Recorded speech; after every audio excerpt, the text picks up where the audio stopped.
Boa noite a todos. Que a graça e a paz do Senhor seja conosco. Irmãos, nós vamos refletir um pouquinho hoje sobre um dos temas caríssimos para a Igreja do Senhor, sem sombra de dúvidas, para o ministério pastoral. Nós temos refletido sobre isso há algum tempo em nossa igreja, observando as instruções de Paulo a Timóteo. Paulo ali faz um raio-x do que é o ministério pastoral ao instruir a Timóteo. Sem sombra de dúvidas, esse assunto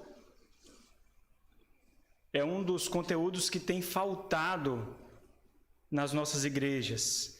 É entender um pouquinho a alma do pastor, é entender um pouquinho os deveres do pastor, o espírito do pastor durante o seu pastoreio. Nós vamos refletir um pouquinho sobre isso. A ideia, então, dessa série de exposições que nós temos em nossa igreja, e eu pensei uma dessas exposições para que nós pudéssemos refletir aqui, é observar um pouquinho a mente do pastor, as inclinações do ministério, tanto no pastoreio da sua família, como no pastoreio da própria igreja, para que nós pudéssemos, talvez de forma um pouco mais sensível, observar essa função tão brilhante, tão importante para o povo de Deus. E é muito importante que você entenda isso. Nenhuma outra função, nenhuma outra profissão, nenhum outro desempenho que algum homem possa exercer na face da terra é observado de forma tão detida, tão brilhante, tão fabulosa e com tamanha importância do que a função ministerial, do que a função do pastor. Quer sejam aqueles que querem fazer queda de braço com os pastores, quer sejam aqueles que querem ser superiores aos pastores, quer sejam aqueles que não querem se submeter aos pastores, independente disso, a verdade permanece, a verdade prevalece. Não há função mais brilhante, mais enaltecida, mais valiosa do que a função exercida pelo pastor. E o quanto mais rápido as nossas igrejas se aperceberem disso, nós mataremos menos pastores, nós mataremos menos líderes, nós edificaremos estruturas que os apoiem, que os fortaleça. Mas é justamente a falta dessa percepção que faz com que igrejas muitas vezes se tornem cemitérios de obreiros, cemitérios de pastores. E quando nós compreendemos isso, meus irmãos, quando nós entendemos de forma muito vívida a necessidade de ter os olhos para o ministério da palavra, para o ministério da pastoral, os mesmos olhos de Deus, os mesmos olhos do Senhor Jesus Cristo, o fundador da igreja, os mesmos olhos do Espírito Santo de Deus, aquele que, como nós lemos, muniu homens especiais, de forma especial, para fazer uma tarefa especial, que vocês não são capazes de fazer, porque não foram capacitados pelo Espírito Santo de Deus para assim fazer. Existem alguns homens que de forma muito especial foram dotados por Deus para conectarem pessoas desse mundo ao mundo por vir e nutrirem, não com nutrientes desse mundo, mas com nutrientes do mundo por vir. E é importante perceber que esses homens são pecadores, frágeis, fracos e dependentes do poder do alto para que essa tarefa seja realizada. E tão importante é também entender que muitas vezes vocês serão nutrientes usados por Deus para fortalecer esses homens e as suas famílias. Talvez um dos maiores problemas da igreja seja justamente esse. Nós não percebemos a riqueza que é ter homens dotados por Deus, profundamente convictos da sua vocação para o exercício da função. Mas especialmente essa igreja, eu creio que essa igreja, especialmente por esse período que tem passado, conseguem sentir esse sabor e essa importância de uma forma ainda mais particular, e isso não deve ser desprezado.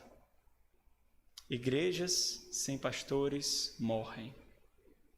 Igrejas sem pastores adoecem e morrem. Igrejas sem pastores ficam completamente desnutridas e morrem. Nós precisamos ter essa profunda convicção para fazer aquilo que o Senhor nos muniu para fazer.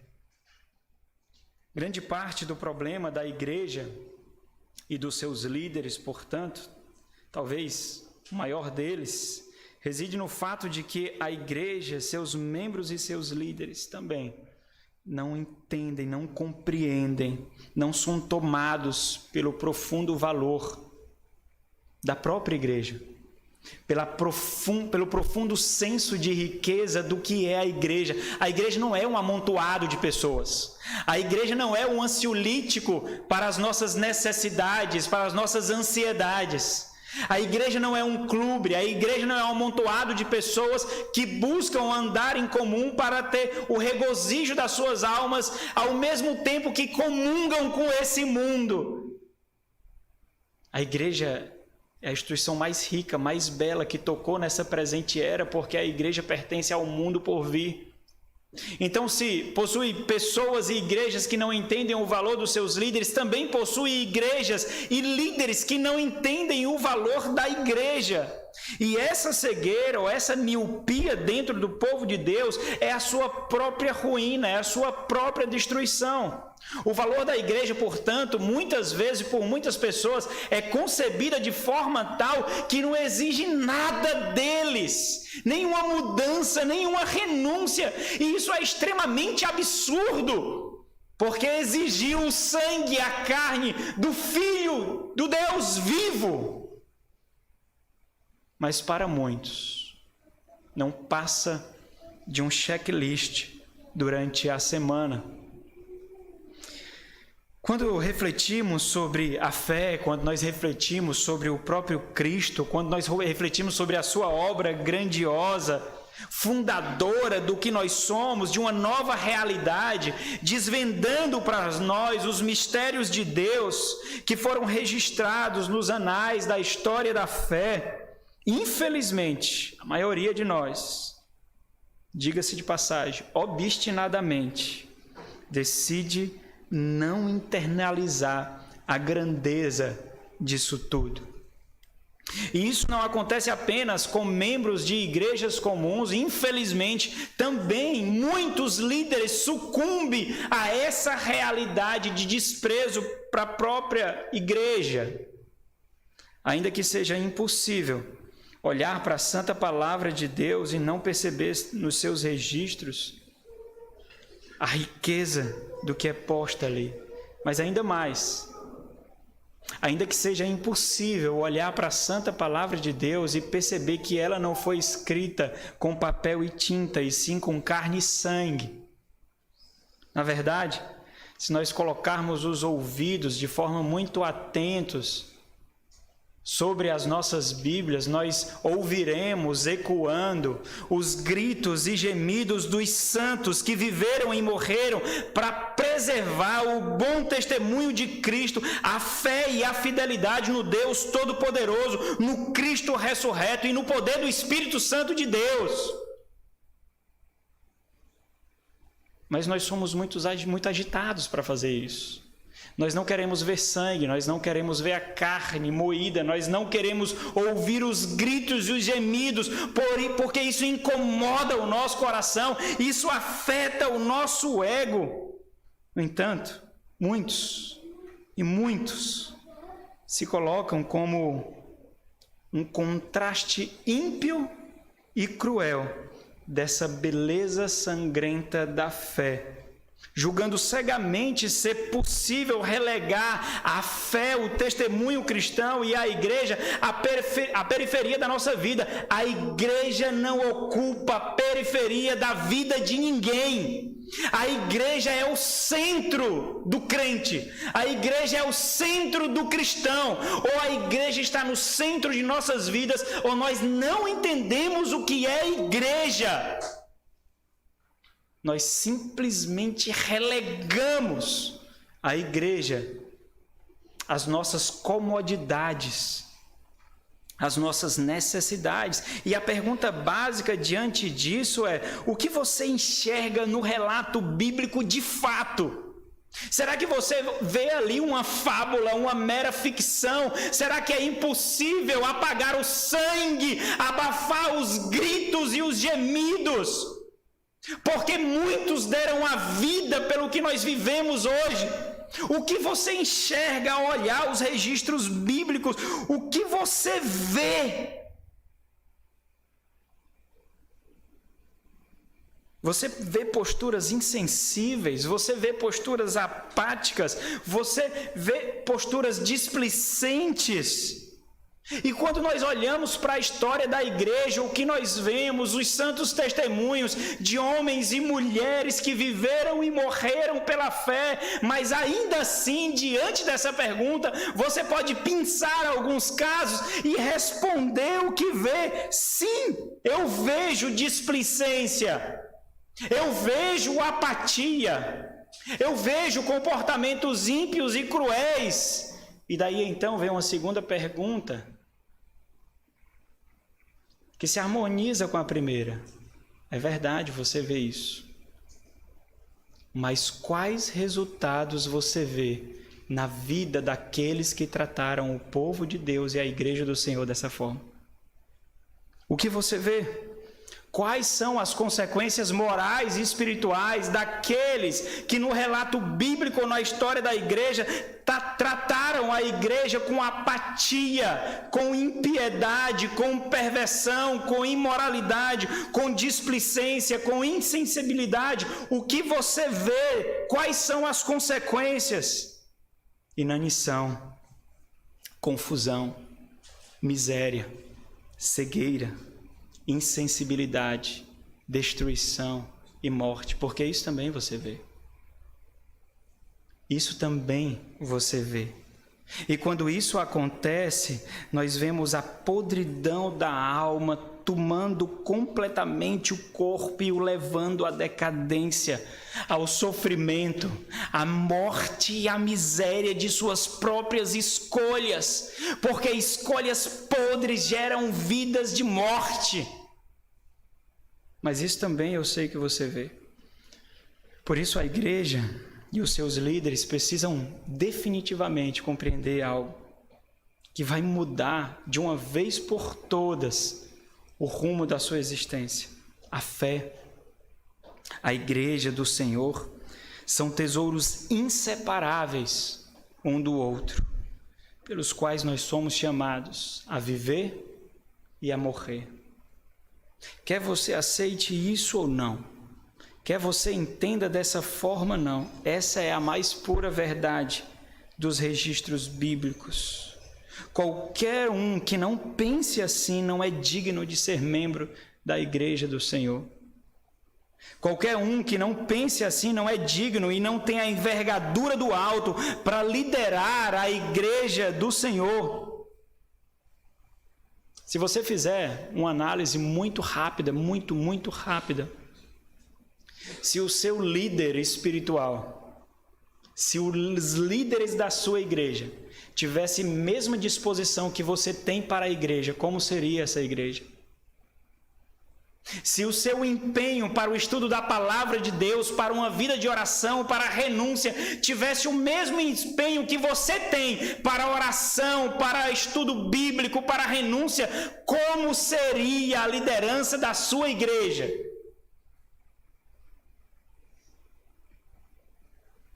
Respondendo essa pergunta tão simples, você sabe que aqueles que assumem esse púlpito e a vanguarda do pastoreio da igreja são pessoas especialmente vocacionadas por Deus. Basta responder essa simples pergunta, basta fazer essa simples análise. observando Paulo, quando Paulo ele comissiona Timóteo para a sua missão em Éfeso. Éfeso agora, pode abrir 1 Timóteo capítulo 1. Éfeso agora está sendo pastoreada por Timóteo. Mas isso só depois de chegar aos ouvidos de Paulo sobre a orientação do Espírito Santo de Deus, que aquela igreja deixara de ser igreja. Que ali agora não reside mais a igreja do Deus vivo, a casa de Deus, coluna e baluarte da verdade. Agora ali, aquelas pessoas não passam de um amontoado de pessoas. Timóteo é comissionado por Paulo porque deve trazer de volta aquele grupo de pessoas ao local de que nunca deveria ter saído. Portanto, se ajuntar, cantar cânticos, ler a palavra de Deus, não nos constitui igreja de Deus. Existe uma forma de ser igreja de Deus. A igreja de Deus é identificável, é distinta de qualquer outra instituição. A igreja de Deus, sendo fiel, saudável, é distinta de grupos de pessoas que, embora busquem afagar as suas consciências, não são igreja de Deus. E Timóteo recebe essa missão e prontamente aceita essa missão. E juntamente com essa missão, Paulo envia essa carta com orientações, com instruções do que ele deve fazer para trazer essa igreja do local que ela nunca deveria ter deixado. Mas agora, ao receber essa carta, essa igreja não é uma igreja. 1 Timóteo capítulo 3, versículo 15, reforça isso. Ela não é mais casa de Deus. Ela não é mais a coluna e baluarte da verdade. Então Paulo lembra a Timóteo que, assim como ele testemunhou inúmeras vezes ao seu lado, a igreja e o ministério exigirão a sua vida. Ao pastorear a igreja, ele precisará verter a sua própria vida. O capítulo 1, todo o capítulo 1, depois do distintivo de autoridade que Paulo dá para dar as orientações para Timóteo, mas Timóteo não precisa disso, mas para que a igreja, quando tivesse acesso a essa carta, pudesse receber Timóteo como delegado apostólico, com a autoridade que Paulo tem, e se dobrar diante da liderança de Timóteo para que ele pudesse fazer aquilo que Deus separou para que ele fizesse. Paulo precisa mostrar sua autoridade, e assim também cabe a vocês. Se vocês não receberem esse homem com a autoridade que Deus deu a ele, essa igreja não caminhará para a vontade de Deus e pela vontade de Deus.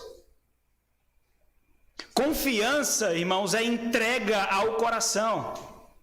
Confiança significa justamente isso, entregar ao coração sem condições, sem condicionais, entendendo que nós somos conduzidos por homens de Deus, capacitados e vocacionados. Isso significa pastorear a igreja de Deus com autoridade, é ser recebida com essa autoridade. Se a igreja de Éfeso não tivesse recebendo as palavras de Paulo com autoridade, também não receberia Timóteo com autoridade, e o seu sucesso seria completamente levado ao fracasso. Mas não foi isso que aconteceu, porque quando João escreve Apocalipse, a igreja de Éfeso está lá. Se Paulo não tivesse enviado Timóteo, a igreja de Éfeso teria morrido. E observe o que Paulo faz, ele não envia um programa, ele não envia outra carta, ele envia um homem como um antídoto para o veneno que estava assolando toda aquela igreja e que estava matando a igreja de tal forma que aquela igreja estava dando seus últimos suspiros no lamaçal de sangue. Ele envia um homem, aquilo que nós tantos desprezamos, seja porque nós temos notoriedade na sociedade, seja porque nós temos graus acadêmicos maiores, seja porque nós temos mais posses, seja lá por que for, muitas vezes nós olhamos para os nossos líderes de cima para baixo, relegando a escória. E fazendo isso, nós buscamos a nossa própria ruína, mas com o coração completamente insensível para que isso esteja acontecendo, completamente. No final das contas, quando a fatura chegar e nós percebermos que chegou uma conta que nós não podemos pagar, não vai ter mais jeito. Não vai ter mais volta. Miserável o povo que mata os seus profetas. Depois dos primeiros 2 versículos do capítulo 1, Paulo mostra a Timóteo uma série de deveres dele ali. É por isso que o primeiro capítulo ele serve de fundamento, não somente para a primeira epístola de Paulo a Timóteo, mas para as próprias epístolas pastorais, especialmente as 2 cartas que Paulo envia para Timóteo. Esses deveres são expostos ali, proteção e preservação da igreja, versículo 3 a 7. Esses versículos 3 a 7, eles são o centro da missão que Timóteo recebe. Versículo 8 a 11, a instrução da igreja é um desses deveres. Versículo 12 a 17, o modelo de renúncia e devoção que o líder deve ser para com a igreja. E os versículos que nós refletiremos hoje. Um dever de um oficial da igreja é compreender que o ministério é uma guerra. Compreender que o ministério é uma guerra. Observe os versículos 11, 18 a 20 de 1 de Paulo a Timóteo.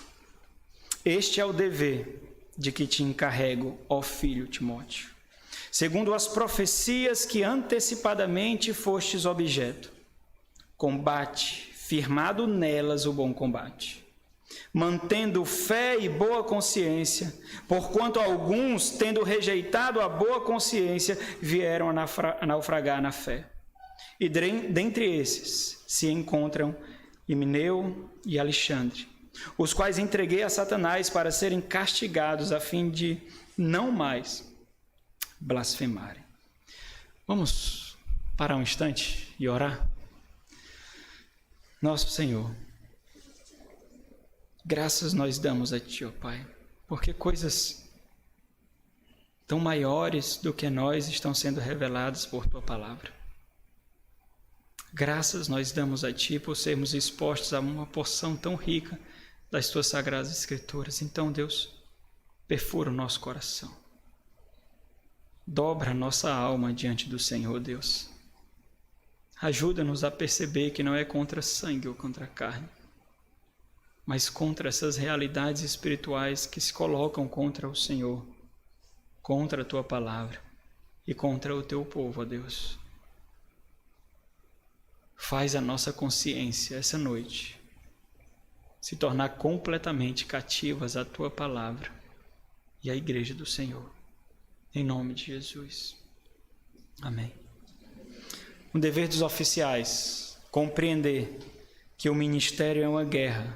Então, se você observar bem, essa compreensão diz respeito à integridade e à solidez da convicção vocacional do oficial.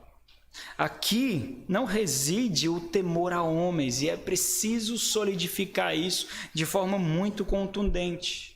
Ao contrário, reside o profundo entendimento de que ele está a serviço do Rei dos Reis. Então entenda, não é porque ele é mais forte do que os demais, não é porque ele é superior aos demais, mas é porque aquele a quem ele serve e aquele a quem ele prestará conta é superior a todos, mais poderoso do que todos, mais forte do que todos, mais santo do que todos e mais rígido do que todos.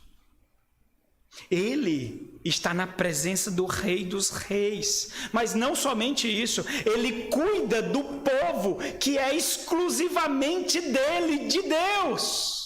Ele é apenas um mordomo das ovelhas do Senhor. Embora essas ovelhas muitas vezes se estribuchem, se debatem, ele sabe que por conhecer mais, por receber mais poder, por receber mais entendimento, ele prestará contas por aqueles que o Senhor o confiou. É por isso o rigor da batalha. É por isso que o ministério é uma guerra, e Paulo faz questão de atestar isso. Não espere glamour, não espere bonança, espere adversidade, espere sangue, espere lágrimas. Mas Deus dará tempos de bonança. que serão recebidos como dons de Deus para quando nós estivermos fraquejando na batalha. Não é necessário somente que o líder entenda isso. Embora muitos não compreendem isso, muitos manipulam o ministério, muitos negociam com a influência que têm, muitos negociam com o poder de influenciar que recebe diante de todos, mas não é somente por causa disso. É necessário que a própria igreja tenha esse entendimento. Caso contrário, ela mesma será um instrumento de morte para os seus oficiais. Então, Paulo atua em 3 áreas aqui para mostrar como ele vai vencer essa batalha que muitas vezes se mostra interior e exterior. O primeiro ponto dele é de que Timóteo deveria olhar para a sua convicção e a sua convicção de vocação o preservaria. É a convicção de Timóteo de que ele é vocacionado que vai fazer com que ele não negocie e não sucumba às investidas da carne e do inimigo. Então, nesses versículos finais aqui do primeiro capítulo, Paulo está fazendo conexão justamente com o centro dessa epístola, o centro que diz respeito à missão, do versículo 3 ao versículo 7. Esses versículos formam a missão, descrevem a missão de Timóteo. Paulo está fazendo conexão com isso, mostrando uma unidade, de tal forma que se nós lermos esses versículos e pularmos com o versículo 18, nós vamos entender o que Paulo está dizendo. E ele forma essa unidade, ele está lembrando a Timóteo. É óbvio que Timóteo viu isso na pele de Paulo e nos impulsionamentos de Paulo inúmeras vezes, mas Paulo está animando alguém que agora irá atuar sozinho no rigor da batalha, e Paulo entende quão rigorosa é essa batalha, de tal forma que para que outros vivam, ele terá que derramar o seu próprio sangue. Para que outros descansem, ele terá que trabalhar incansavelmente. Para que outros estejam em paz no convívio da igreja, ele terá que colocar para correr lobos, feras, monstros, para que a paz seja desfrutada no seio da igreja. Timóteo, ele sabe disso, ele viu Paulo fazendo isso inúmeras vezes. Ele viu os flagelos que Paulo sofreu inúmeras vezes. Mas como é maravilhoso ouvir isso, e talvez uma das coisas que nós mais carecemos é ouvir isso. Nós não recebemos comumente uma carta de Paulo, uma carta de um pastor experiente. Nós não recebemos alguém que exerce o mesmo ministério que nós, dizendo: eu sei que é difícil. Muitas vezes nós carecemos de um pouquinho de condescendência e cumplicidade, nós não temos. Mas Timóteo tem em Paulo. Timóteo recebe esse presente de Paulo por 2 vezes. Timóteo deveria compreender que estabelecer e manter a fidelidade, a integridade da igreja, que é segundo a vontade de Deus e não segundo o seu próprio conceito, e não segundo o conceito da própria igreja, exigirá dele suor, saúde, sangue, exigirá a sua própria vida. E que durante a batalha muitas lágrimas verterão. A obra, meus irmãos, a obra do ministério exige dedicação exclusiva, não tenha dúvida disso. É muito rigoroso endireitar almas.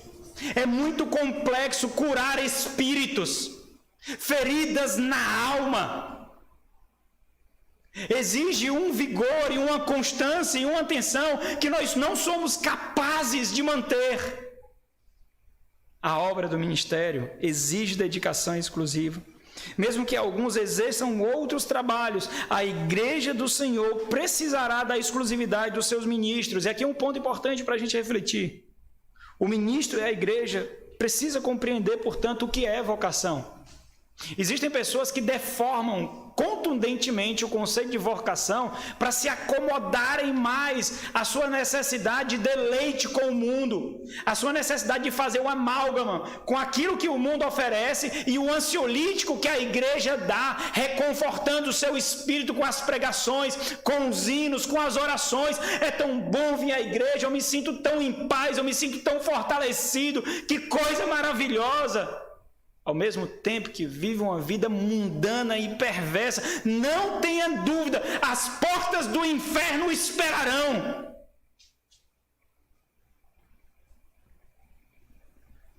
O que é vocação?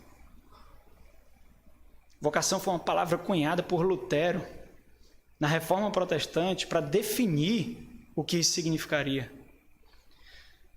Vocação não consiste em inclinações arrogantes do ego, a idolatria ao status, a idolatria ao glamour, ao prazer pelo púlpito. Aqui, vocação é a escravidão plena à vontade e ao plano de Deus. Consiste na constante anulação de si mesmo e do seu lar para o bem do outro, para a edificação da igreja de Cristo e para a glória de Deus. Agora descreve algo mais elevado do que isso. Mas você pode tocar nisso, se você entende que o seu trabalho é vocação. Você pode fraquejar nessa percepção do seu trabalho, mas quando um ministro do Senhor fraqueja nessa percepção do seu trabalho, almas são feridas, espíritos se perdem, pessoas sucumbem.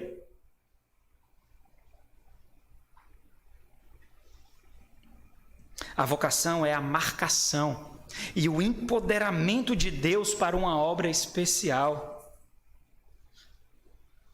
Está aberto em 1 Timóteo capítulo 1, olha o versículo 18.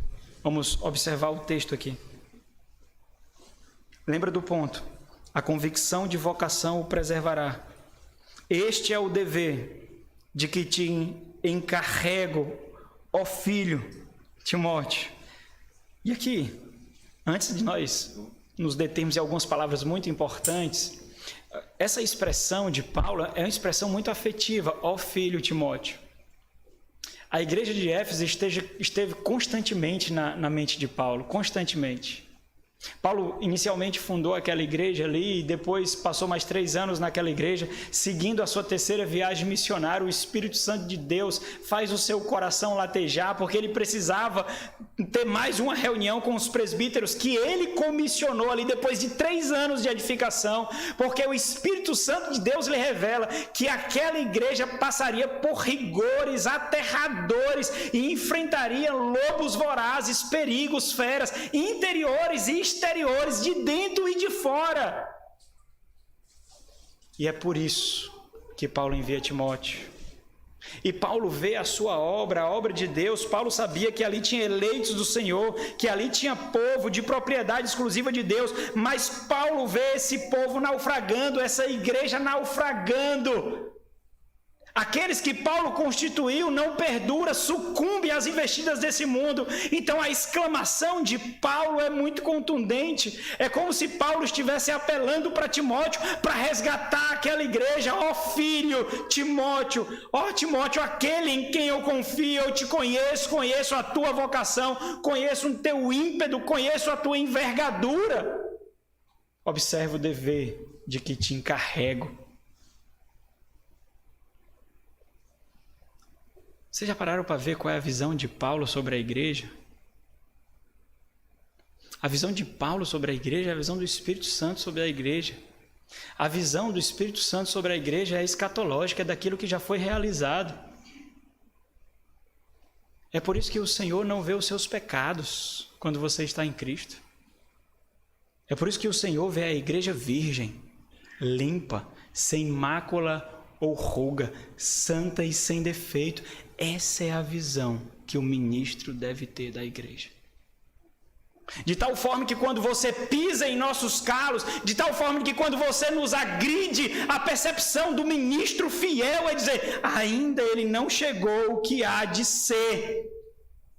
Ainda ela não é o que há de ser, mas nós estamos trabalhando, um dia ela será linda, sem ruga, sem mácula alguma.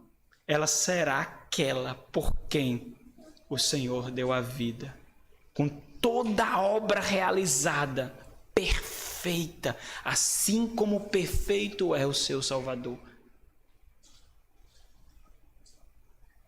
É por isso que, na mente de Paulo, não é possível ver uma igreja morrendo sem que o seu coração se parta, se derrame. Este é o dever de que te encarrego, ó filho, Timóteo. O termo dever usado por Paulo aqui é um termo muito contundente, é muito característico das epístolas de Paulo, especialmente nas pastorais, porque é um termo usado como fora do contexto bíblico para linguagem militar. Paulo está comissionando, está colocando Timóteo como um soldado na batalha da qual ele não pode fugir. Paulo está colocando a recuperação daquela igreja, aquele combate, como uma determinação, como uma ordem impossível de não ser aceita, como uma responsabilidade de missão para Timóteo. O foco de Paulo, portanto, aqui não é o conteúdo. O conteúdo ele vai falar depois daqui. Depois daqui ele vai descrever uma série de conteúdos que precisam ser corrigidos na ação de Timóteo. O foco de Paulo aqui é mostrar qual deve ser a atitude de Timóteo, qual deve ser a ação de Timóteo, qual deve ser a percepção ministerial de Timóteo, a sua vocação, a sua convicção. Para isso, Paulo lembra a Timóteo que sua separação foi um processo divino. Observa isso, que isso é o gancho de fortalecimento. Quando ele passar por momentos em que o mundo, a carne e o diabo tentarão o fazer sucumbir.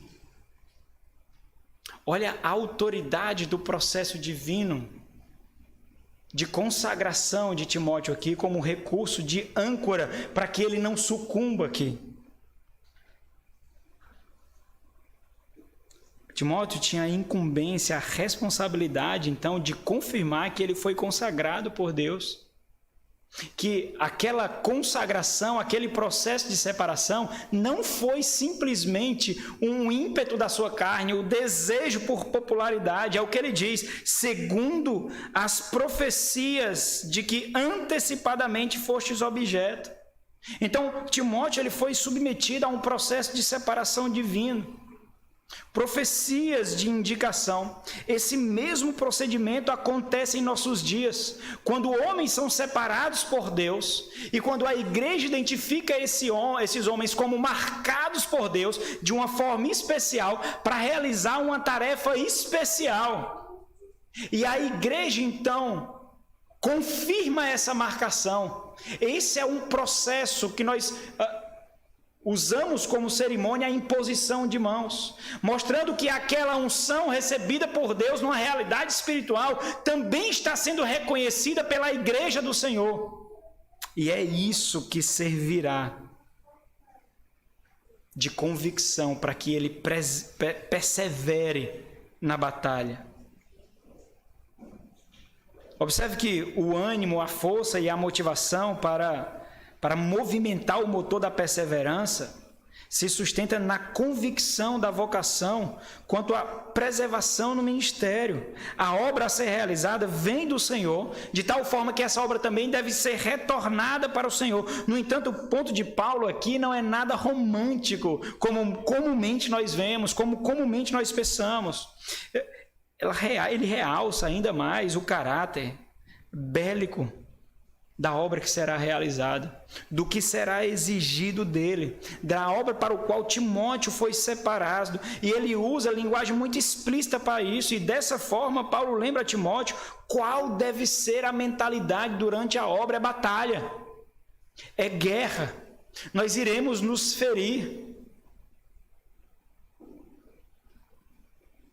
Agora, irmãos, é muito importante que o ministro tenha essa percepção. Mas como eu fiz referência, é muito importante que a igreja também tenha essa percepção. Porque muitas vezes a igreja precisará limpar as feridas, colocar remédio nas feridas.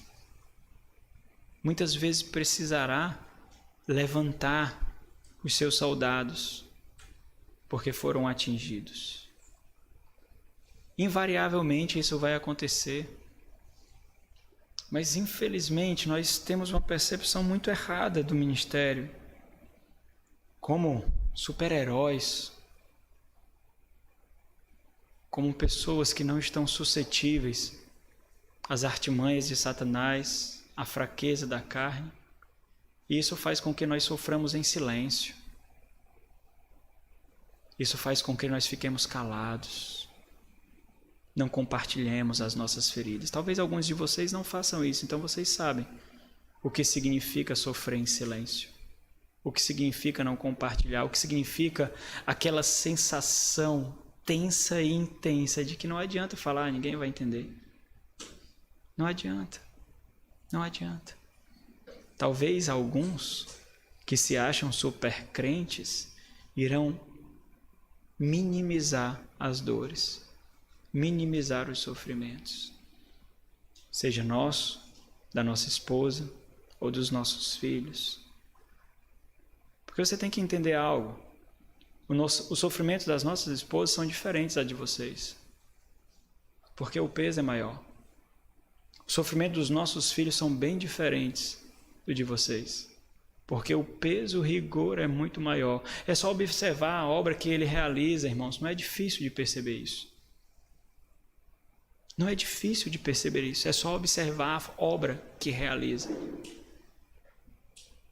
Quando nós paramos para observar a quantidade de igrejas que estão precisando de ministros, não qualquer ministros, porque ninguém dá veneno, ninguém dá morte para igrejas, ministros fiéis. Nós não observamos filas prontas a serem atendidas. Nós não observamos um banco de pessoas que estão dispostas a dedicar as suas vidas pela igreja. Nós não encontramos isso. Talvez isso deveria também quebrar um pouquinho da insensibilidade do nosso coração, as crostas que esse mundo coloca, para entender isso. Qualquer um pode ser empresário, qualquer um pode ser médico, qualquer um pode ser advogado, qualquer um pode ser o que for, mas não é qualquer um que pode ser pastor. Porque os qualquer uns que tentam ser pastor estão matando igrejas. Estão conduzindo vidas à perversão. Estão causando insensibilidade em pessoas para o valor da igreja. Não quero saber mais de igreja, não quero saber mais de evangélico, não quero saber mais de crente. Por causa de quê? É só por causa de uma coisa. Por causa de ministros infiéis. Porque a igreja é a cara dos seus obreiros. Só por causa disso, ministros infiéis. Somente simples. Não é simples, irmãos. É simples. Como nós mudamos a igreja? Mudando seus oficiais. Como nós temos igrejas fiéis, tendo oficiais fiéis. É simples isso. Simples.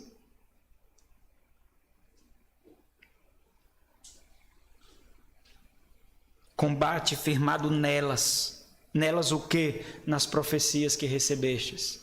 Na cerimônia de consagração, na imposição de mãos, combate firmado nelas, ou seja, aquele processo de reconhecimento de vocação deve ser para você uma âncora de sustentação, de tal forma que quando você pensar a sucumbir, olha para lá, foi o Senhor que te vocacionou, foi o Senhor que te levantou, não sucumbirá, porque não é na tua força. Combate firmado nelas, o bom combate. E essa é a ação esperada de Timóteo: combater, lutar, guerrear. Às vezes nós ficamos um pouco com raiva quando os pastores usam palavras duras, quando os pastores são contundentes, quando os pastores são vigorosos, mas olha a linguagem que é colocada aqui para eles. Talvez porque nós achamos que somos os melhores políticos, os melhores técnicos de futebol, os melhores médicos e os melhores pastores, até que nós sejamos colocados nessa posição e nós mesmos mostremos que nós não sabemos de nada. Porque se você quisesse ter os melhores técnicos de futebol, era só pegar os comentaristas e botar ele para treinar. Só, não são os melhores. Se nós quiséssemos ter os melhores políticos, era só pegar os comentaristas e botar eles para governar. Se nós quiséssemos ter os melhores pastores, é só botar você, que sabe como pastorear mais do que nós mesmos.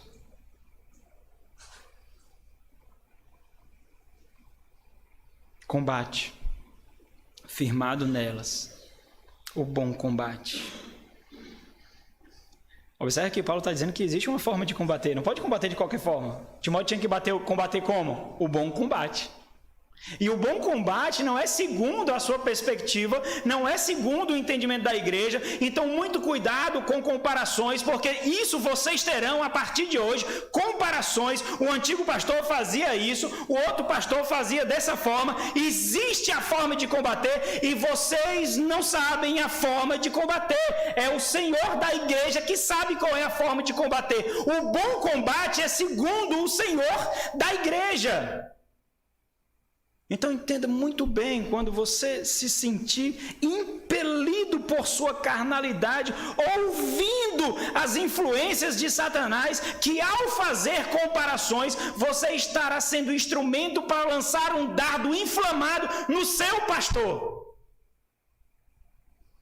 Já estou resolvendo um bocado de problema aqui para ti. É isso que acontece. E sabe por que eu sei disso, irmãos?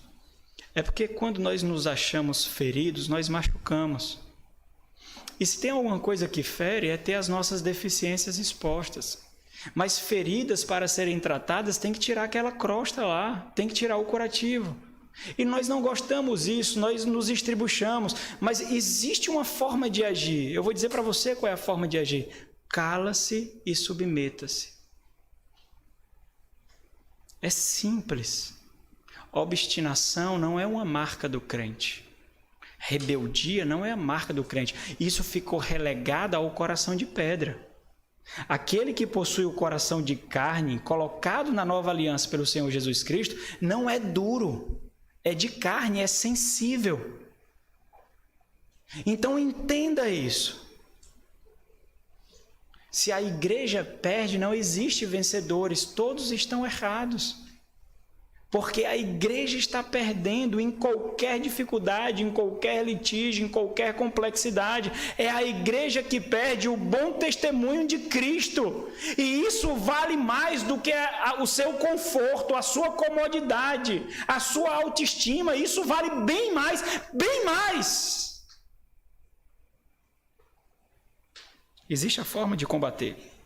Quando Paulo usa o termo bom combate, é a palavra da onde nós conhecemos, da onde vem estratégia. Existe uma estratégia, existe um plano de ação, existe uma tática para pastorear a igreja de Deus. Portanto, é o descanso na certeza da vocação que fará com que Timóteo persevere.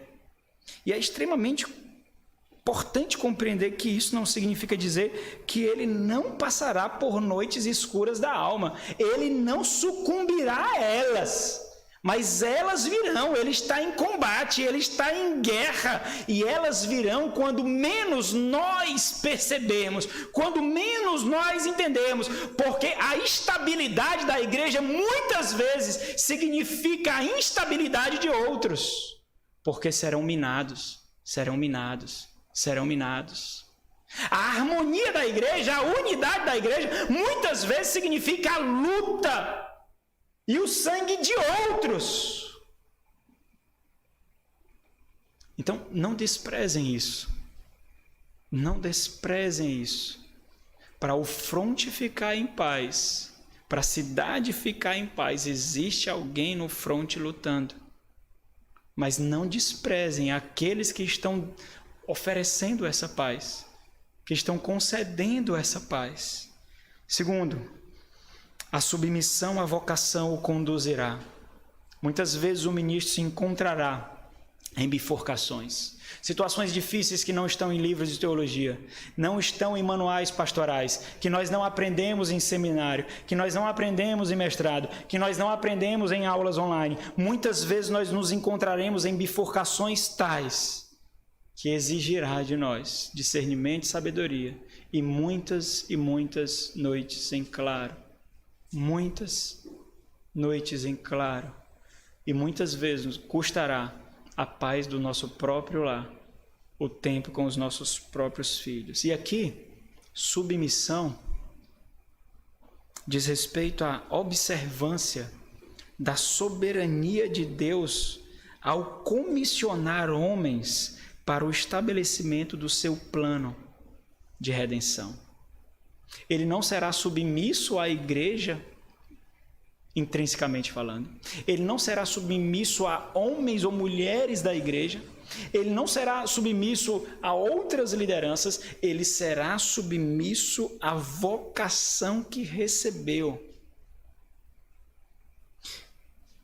É essa mente de submissão à missão recebida e ao comissionador que o conduzirá por noites escuras, pelo vale da sombra da morte, por dias e momentos mais tensos. Entendam, não é porque ele é mais forte, não é porque ele é imune à dor, não é porque ele é imune ao sofrimento, mas é a submissão à vocação que conduzirá os seus esforços. Então, conforme nós definimos anteriormente, vocação é escravidão plena à vontade de Deus, anulando a si mesmo continuamente, para o bem do outro, para o bem da igreja, para a glória de Deus. E é escravo a essa percepção que Timóteo deve, ainda no versículo 18, combate firmado nelas o bom combate. Qual é o ponto aqui? De alguma forma, todos combatem. Alguns combatem o bom combate e alguns combatem o mau combate, mas de alguma forma todos combatem. Alguns lutam para si mesmo, alguns lutam para forjar os seus próprios exércitos e alguns combatem o bom combate. É esse entendimento de submissão à vocação que exortará quanto ao bom combate. Não é o que eu quero. Inúmeras vezes na lida do ministério, nós temos vontade de fazer diferente. Nós temos vontade de usar a influência que temos, o poder que temos, a palavra que temos, para diminuir, para dirimir um pouquinho a dor, um pouquinho a afronta, inúmeras vezes. Tira ele, pode tirar ele. Tira ele agora, porque senão quem sai sou eu. Tira ele. Inúmeras vezes. Mas quantas vezes você viu um pastor fiel fazendo isso? Quantas vezes? Quantas vezes você viu um pastor vocacionado e temente fazendo isso? Porque no final das contas, o nosso cálculo é diferente. Ó Senhor, se a dor é em mim, se o flagelo é em mim, se o sangue é meu, e isso não está vertendo na igreja, me dá força para que eu suporte e não sucumba, porque é só meu, é em mim.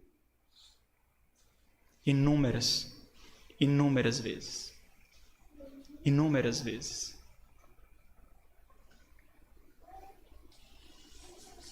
É a submissão a essa vocação que nos lembrará de que essa qualificação não está reservada a nós, aos oficiais, mas àquele que comissiona.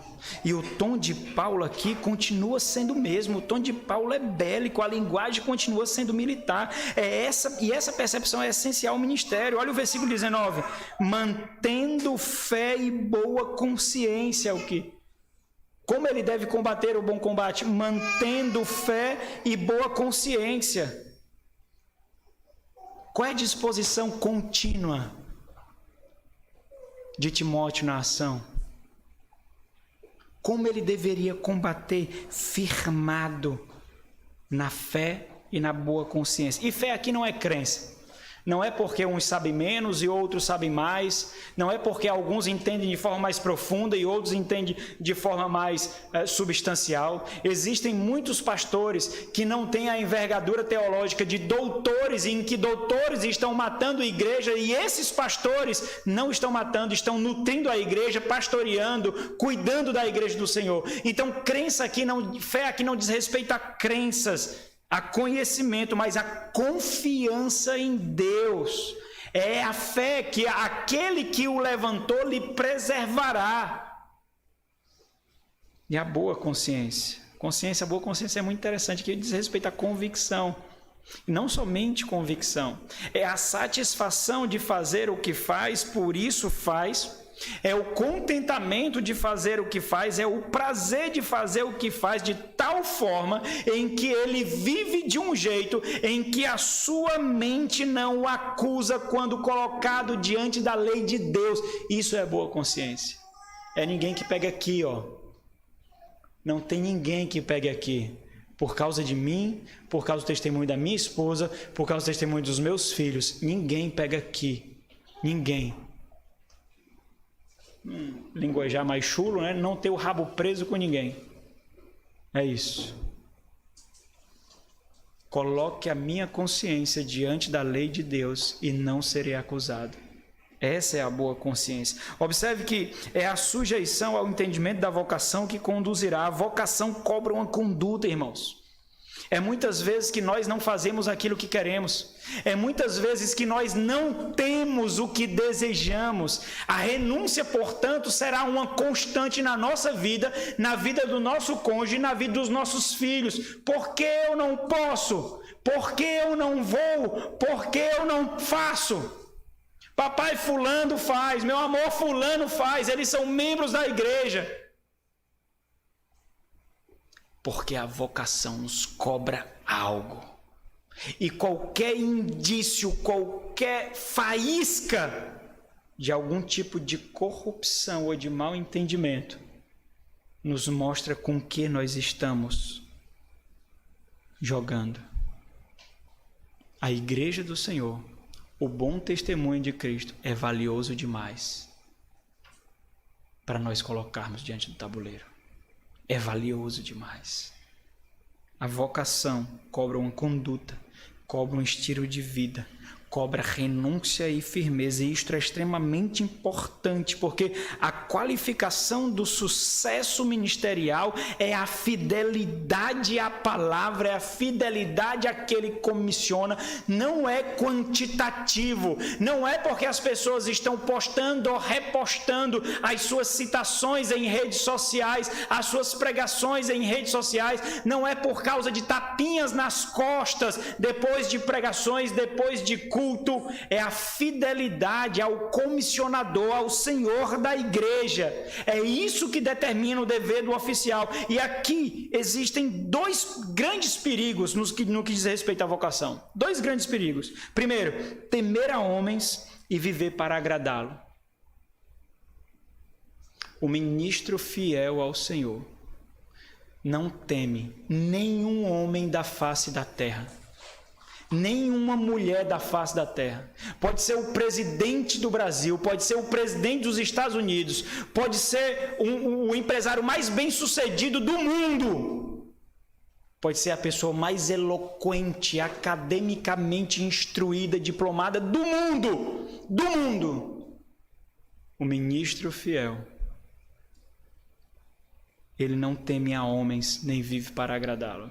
Segundo problema, perigo que pode surgir da vocação: ter a si mesmo em alta conta, se impressionar consigo mesmo, com a sua eloquência, com a sua erudição, com o seu vigor, com a sua espiritualidade, com a sua piedade, e viver submisso à sua própria vontade. Porque esse segundo aqui, ele tem todos os qualificativos para isso. Ele tem acesso, ele tem poder, ele tem influência, ele tem seguidores. São esses dois perigos. Terceiro e último ponto: as advertências da vocação o protegerá. Nós estamos aqui no campo de batalha. Paulo está dando algumas orientações para que ele não sucumba, para que ele haja corretamente e para que ele seja preservado.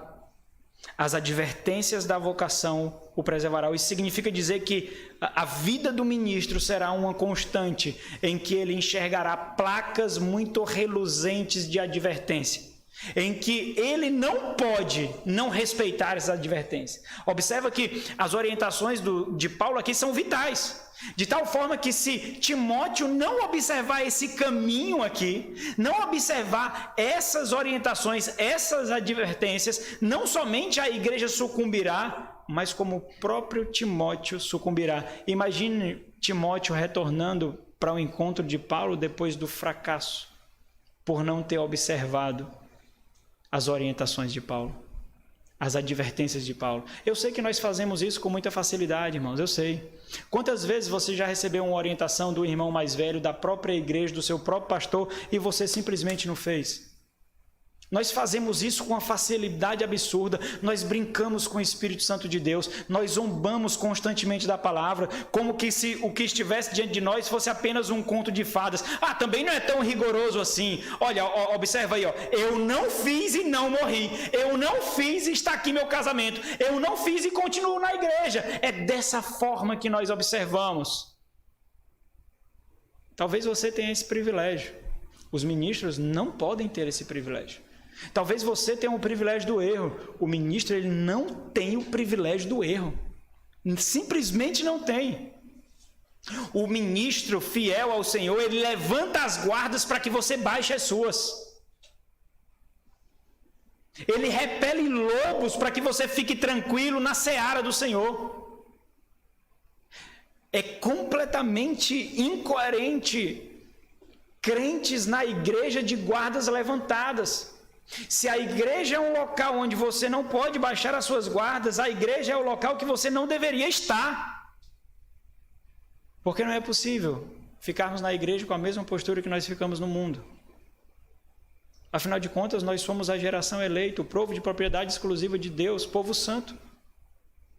Então, deve existir algo errado, ou em mim, ou na igreja. As advertências da vocação o protegerá. Vamos para o versículo 19 e 20 para a gente partir para o fim aqui. Então, a própria vocação, seja o seu exercício ou os seus exemplos, ela nos exorta constantemente.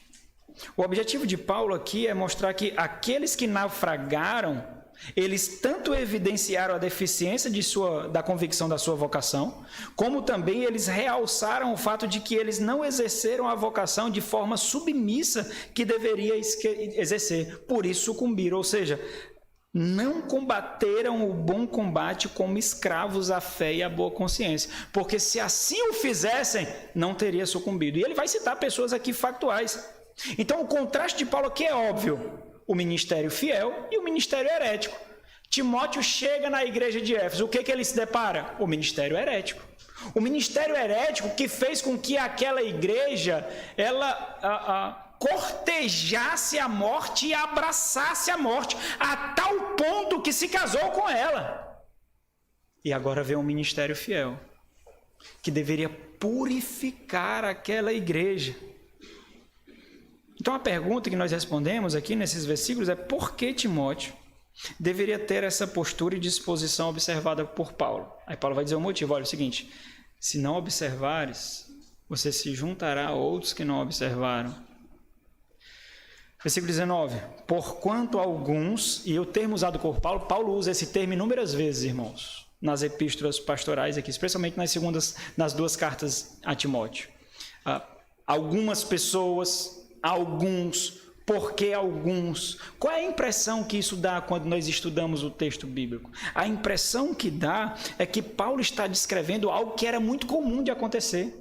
Existiam e existem nos nossos dias muitos aventureiros. Sabe aquela mesma ideia de pessoas mundanas que se casam e a postura do casamento é tão somente o seguinte: se não der certo eu me separo, é rápido hoje em dia, acabou. Olha, eu estou tentando, mas se não der certo, eu separo, não tenho problema nenhum, não fica mancha na minha vida, porque isso não é mancha, é uma tentativa de ser feliz, deu certo enquanto deu, durou enquanto durou, então simplesmente eu separo e busco outro casamento. tem pessoas que têm a mesma disposição, pessoas que zombam do seu coração, pessoas que zombam da sua alma, pessoas que zombam do seu destino eterno, pessoas que zombam do metro quadrado mais valioso da face da terra. E nós sequer ligamos para isso.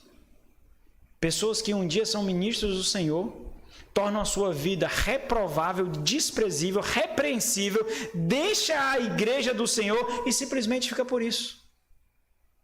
Simplesmente fica por isso. Assim como existiam muitos aventureiros naquele tempo, e o que é de impressionar, dado a extensão do que nós vimos, que é bem menor do que nós vemos hoje, hoje também existe. Porquanto alguns, tendo rejeitado a boa consciência, vieram a naufragar na fé. O que é rejeitar aqui? Rejeitar não é uma mera displicência. Olha, sem querer eu tropecei. Olha, foi um vacilo, eu escorreguei nisso e fiquei marcado de tal forma que a minha igreja, que o próprio Senhor me reputou como repreensível e me enxotou da igreja. O que Paulo está mostrando aqui é que não ser escravo à fé e à boa consciência é uma decisão voluntária e intencional do coração. Até a palavra que ele usa aqui está configurada não como aquele que recebe uma ação, mas aquele que profere uma ação. Ele repudiou a si mesmo. Ele rejeitou a si mesmo, a sua vocação. Significa repudiar por vontade própria, significa repelir. Significa recusar ouvir, recusar deliberadamente ouvir a Deus. Por isso, a necessidade de convicção e de integridade da vocação. Porque alguns escolheram o oposto e, com isso, mostraram seu próprio destino. Eles naufragaram na fé. A conexão entre fé e boa consciência aqui de Paulo é de que a mente conduz os nossos passos. As nossas crenças formam a nossa conduta. Nós vivemos segundo acreditamos. É por isso que ele faz o paralelo com os falsos mestres aqui, com os mestres heréticos aqui. Observe que Paulo está mostrando aqui advertências e apontando armadilhas, perigos para o ministério. Essa advertência ela se torna ainda mais viva quando Paulo oferece evidências tangíveis. Talvez aqueles mesmos que Timóteo conhecia, que Timóteo frequentou com eles em algum momento, um ponto missionário de Paulo. E Paulo lembra a Timóteo de casos reais. E mais uma vez, Paulo está indicando algo comum quando ele diz, e dentre esses se encontram. Muitos se achegam ao ministério, como aventureiro. Agora, o grande problema disso é porque, infelizmente, o prejuízo nunca é individual. Nunca. Esses que são aventureiros atingem a si mesmo, as suas famílias e muitos da sua audiência, muitos do rebanho do Senhor. O rigor da disciplina, versículo 20. O rigor da disciplina apontada por Paulo aqui mostra a gravidade do acontecimento. Às vezes nós não temos noção da gravidade dos acontecimentos. Por que nós não temos? Porque nós não entendemos o valor da igreja. Tem pessoas que tratam a igreja como prostituta, como prostíbulo. Tem pessoas que tratam a igreja de uma forma mais valiosa do que prostitutas.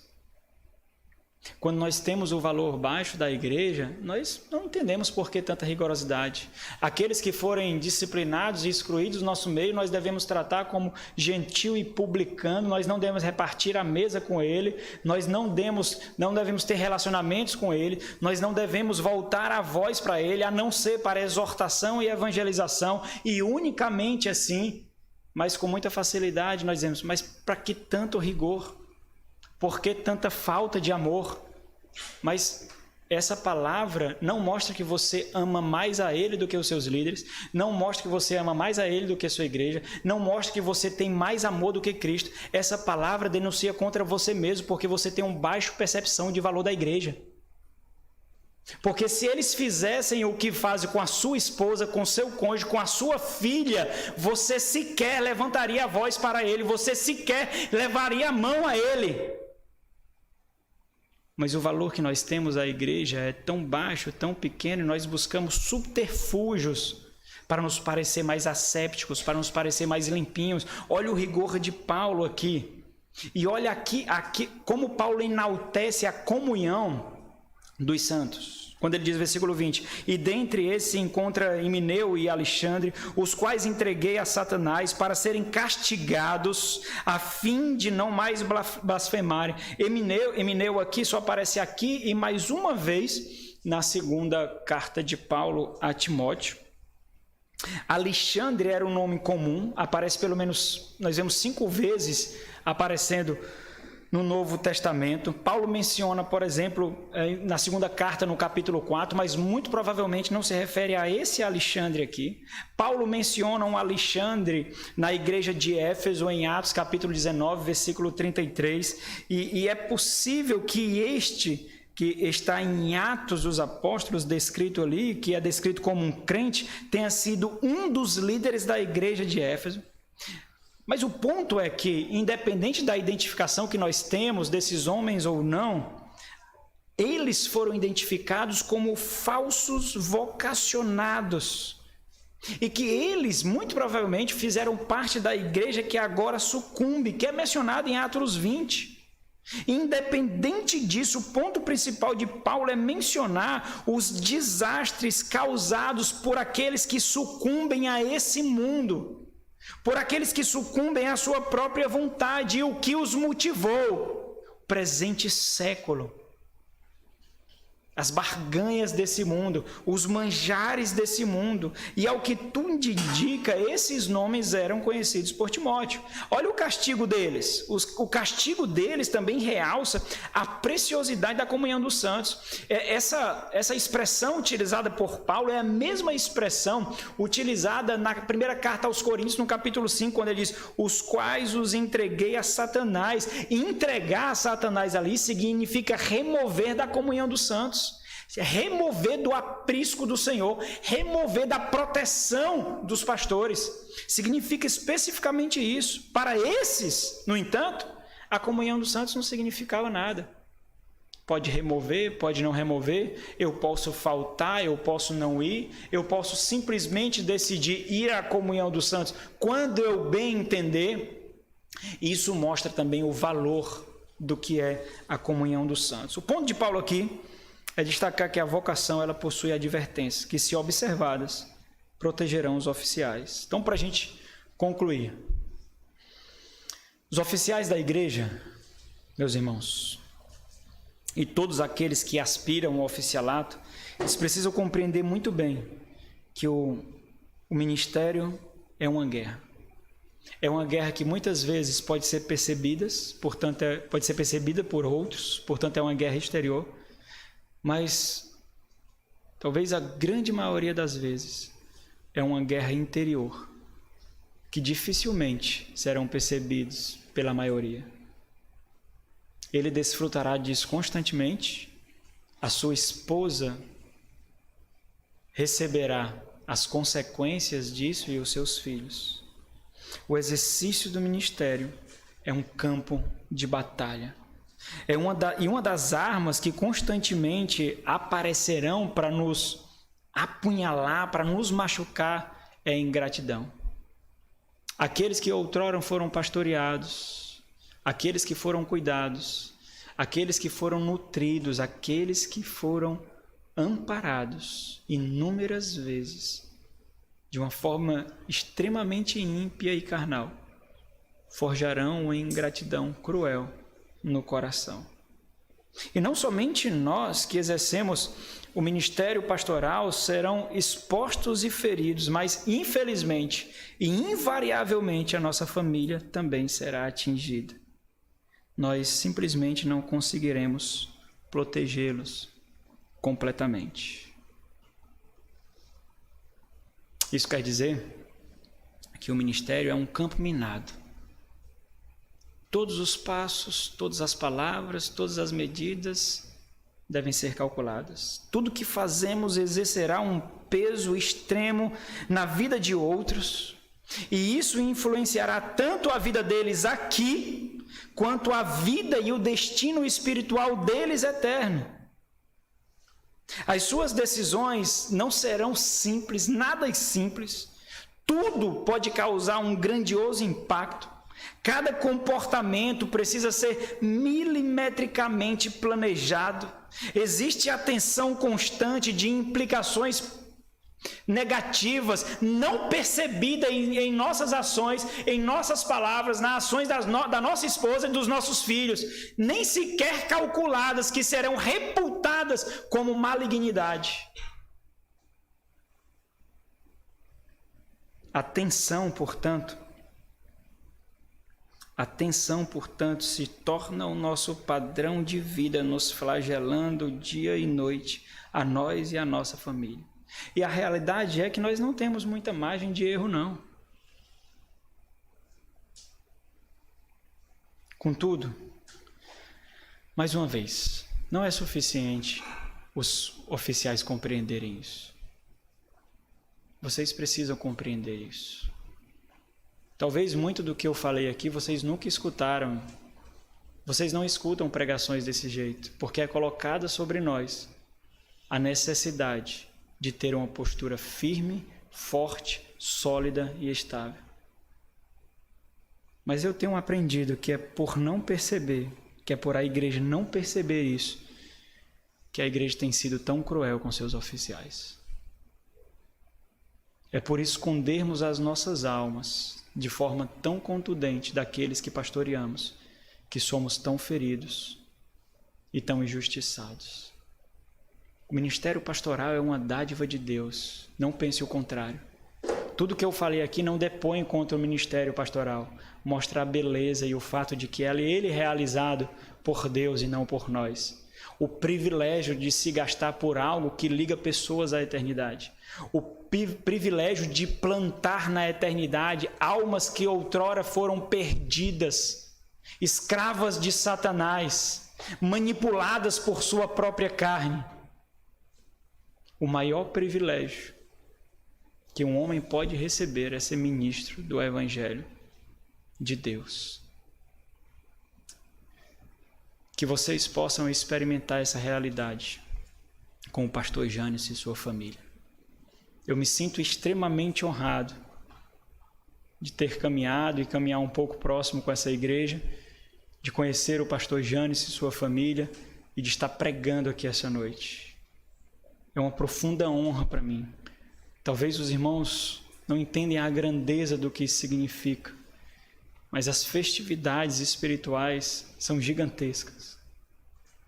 E agora não somente ele e a sua família pastoreará vocês, mas vocês também têm a responsabilidade de pastoreá-los, de nutri-los, de preservá-los e cuidar deles. Que isso seja motivo de honra para cada um de vocês, em nome de Jesus. Vamos orar. Nosso Senhor e Deus, ajuda-nos, ó Pai. Ajuda-nos a nos portarmos como responsáveis diante dessas palavras. Que não sejam minhas as palavras, ó Deus. Que sejam palavras do Teu Santo Espírito e perfure corações. Que daqui a algum tempo, ó Deus, nessa igreja nós possamos celebrar frutos grandiosos de edificação de famílias e vidas para a glória do Senhor, ó Deus. Que nós possamos ver um florescimento ecoando e tocando a eternidade com o agir do Teu Santo Espírito na vida do pastor Jânio, da sua esposa, dos seus filhos e dessa amada igreja. Fortalece, ó Deus, cada vez mais aqueles que se colocaram na brecha por essa igreja. O presbítero Denis, o Eliseu. Abençoa suas famílias, ó Deus. Sem sombra de dúvidas, eles sentiram os reflexos de se colocarem na brecha, ó Deus. Que o Senhor os muna com poder e autoridade, curando as suas feridas, fortalecendo a alma deles, ó Deus, em nome de Jesus. Para a glória do Senhor, ó Deus, para a exaltação do nome de Cristo e a edificação da igreja do Senhor no avanço do reino. Amém.